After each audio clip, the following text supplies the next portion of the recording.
Sir Topham Hatt works his engines hard, but they are very proud when he calls them really useful.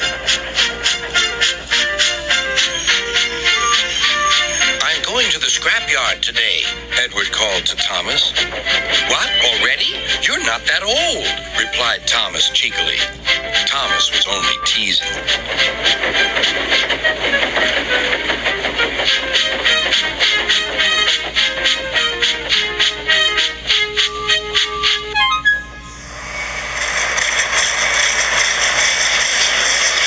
The scrapyard is full of rusty old parts and machinery.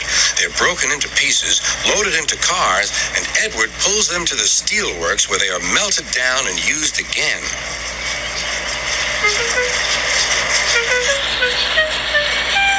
Today, there was a surprise waiting for Edward in the yard. It was a traction engine. "Hello," said Edward. "You're not broken and rusty. What are you doing here?" "I'm Trevor. They're going to break me up next week." "What a shame," said Edward. "My driver says I only need some paint, polish, and oil to be as good as new, but my owner says I'm old-fashioned." Edward snorted.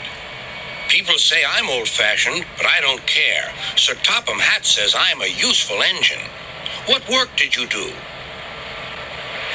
"My owner would send us from farm to farm. We threshed corn, hauled logs, and did lots of other work. The children loved to see us." Trevor shut his eyes, remembering. "Oh, yes, I like children." Edward set off for the station. "Broken up, what a shame.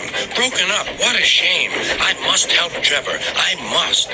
He thought of all his friends who liked engines, but strangely, none of them would have room for a traction engine at home. "It's a shame. It's a shame," he hissed.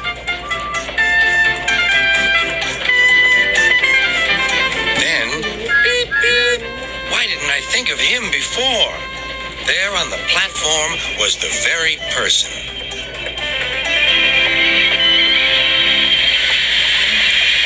"Hello, Edward. You look upset." "What's the matter, Charlie?" he asked the driver. "There's a traction engine in the scrapyard, Vicar. He'll be broken up next week. Jem Cole says he never drove a better engine." "Do save him, sir. He saws wood and gives children rides." "We'll see," replied the vicar. Jem Cole came on Saturday. "The Reverend is coming to see you, Trevor. Maybe he'll buy you." "Do you think he will?" asked Trevor. "He will when I've lit your fire and cleaned you up." The vicar and his two boys arrived that evening. Trevor hadn't felt so happy for months. He chuffered about the yard. "Show your paces, Trevor," said the vicar.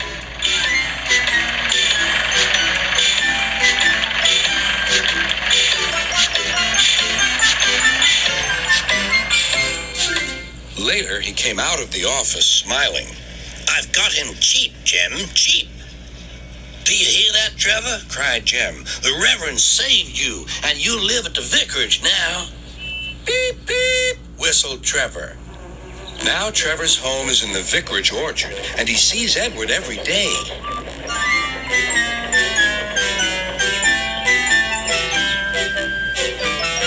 His paint is spotless, and his brass shines like gold. Trevor likes his work, but his happiest day is the church fair.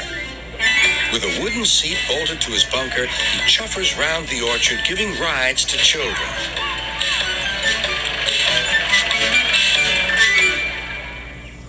Long afterward, you'll see him shut his eyes, remembering. "I like children," he whispers happily.